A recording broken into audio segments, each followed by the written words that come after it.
ఎవరికైతే ఇహలోకం మీద ఆశ, ప్రేమ, మక్కువ ఎక్కువగా ఉంటుందో వారు భయపడుతుంటారు. సమాజంలో కూడా మనం చూస్తుంటాము, ఎవరికైనా మరణ వార్త విన్నారు అంటే వారు కంగారు పడిపోతుంటారు.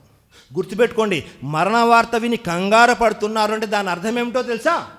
వారిలో ఇహలోకం మీద ప్రేమ ఎక్కువ ఉంది అని, లేకపోతే వారి యొక్క విశ్వాసం సరైనది కాదు అని, లేకపోతే వారు పరలోకం కోసము ఏమీ సమకూర్చుకోలేదని. అల్లాహు అక్బర్. కాబట్టి మనము విశ్వాసులమైన వారు ఎవరైతే ఉన్నామో వారు మరణాన్ని ఆనందంగా స్వీకరించాలి. ఎందుకని? ఈ మరణం తర్వాతి జీవితమే శాశ్వతమైనది, అక్కడే మనం ఉండాలి. సోదరులారా, దైవప్రవక్త ముహమ్మద్ సల్లల్లాహు అలైహి వసల్లం తెలియజేశారు, జసరున్ యుసీరుల్ హబీబ బిల్ హబీబ్. ఒక ప్రాణమిత్రుణ్ణి మరొక ప్రాణమిత్రుడిని కలిపే వంతెనే మరణం. ఎవరైతే అల్లాహ్ను అమితంగా ఇష్టపడుతుంటారో, అల్లాహ్తో స్నేహం చేస్తుంటారో, ఆ ఇద్దరిని కలిపేది అల్లాహ్ని తన దాసుడితో, దాసుణ్ణి తన సృష్టికర్తని అల్లాహ్తో కలిపే వంతెనే మరణం అని తెలియజేశారు. మరొక హదీస్లో దైవప్రవక్త ముహమ్మద్ సల్లల్లాహు అలైహి వసల్లం తెలియజేశారు, మన్ అహబ్బ లికా అల్లాహ్ అహబ్బల్లాహు లికాహు. ఎవరైతే అల్లాహ్ను కలవడానికి ఇష్టపడతారో అల్లాహ్ కూడా వారిని కలవడానికి ఇష్టపడతాడు. సోదరులారా, కాబట్టి మనమందరం కూడా ఎవరైతే విశ్వాసులు ఉన్నామో అల్లాహ్ని కలవాలి అన్న ఆలోచనలో ఉంటాము.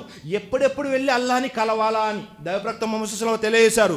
బుఖారీ మరియు ముస్లిం యొక్క హదీస్, అబూ హురైరా రజియల్లాహు అన్హు వారి కథనం, లిస్సాయిమి ఫర్హతాన్. ఉపవాసం ఉండే వ్యక్తికి 2 ప్రదేశాల్లో బాగా ఆనందం కలుగుతుంది. అల్లాహు అక్బర్.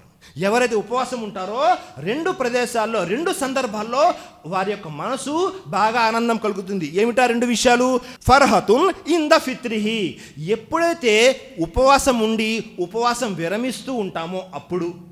రెండో విషయము ఫర్హతున్ ఇన్ ద లికాయి రబ్బిహి. రెండో విషయము సృష్టికర్త అయిన తన ప్రభువుని అల్లాహ్ను కలుసుకునే అప్పుడు తన యొక్క మనసు చాలా ఆనందంగా ఉంటుంది.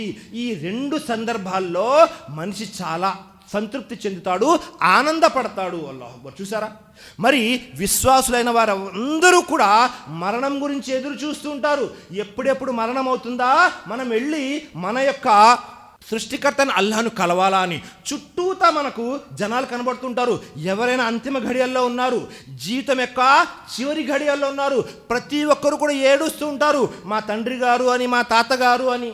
అలాంటప్పుడు ఎదురుగా ఆ వ్యక్తికి ఒకవేళ విశ్వాసి అయితే దైవదూతలు కనబడుతూ ఉంటారు. స్వర్గం యొక్క దైవదూతలు వచ్చి ఆహ్వానం పలుకుతుంటారు. ఈ వ్యక్తి ఎప్పుడెప్పుడు నా యొక్క ఆత్మను తీసేసుకుంటే నేను వెళ్ళిపోదామా ఆ స్వర్గం యొక్క దైవదూతలతో అనే ఆలోచనలో ఉంటారు. అల్లాహు అక్బర్. మరి అలాంటి విశ్వాసం మనలో ఉందా? అలాంటి ఆచరణ మనలో ఉందా? ఒక్కసారి పరిశీలన చేయండి. జుమా ఖుత్బాలు అంటే ఏదో ఫార్మాలిటీగా వచ్చాము, అరగంట టైం అయిపోయింది, గబగబా చెప్పేశాము, కూర్చున్నాము. లేదు సోదరులారా, మన జీవితంలో ఎన్ని జుమా ఖుత్బాలు విన్నాం? ఏ జుమా ఖుత్బా మన మీద ప్రభావం చూపుతుంది? జుమా ఖుత్బాలు వస్తున్నాయి, వెళ్తున్నాయి. రంజాన్లు వస్తున్నాయి, వెళ్తున్నాయి. చెప్పేవాళ్ళు ప్రసంగాలు చెబుతున్నారు, వెళ్తున్నారు. ప్రభావం ఎక్కడ? ప్రభావం లేకుండా చెప్పే విషయము, చెప్పడము, వినడము 2 కూడా వృధా. కాబట్టి ఈ విషయాల ద్వారా మన జీవితంలో మార్పు రావాలి. మార్పు రాకుండా ఎన్ని ప్రసంగాలు చేసినా, ఎన్ని ప్రసంగాలు విన్నా అన్నీ కూడా వృధా. దాంతో ఎలాంటి ప్రయోజనము లేదు.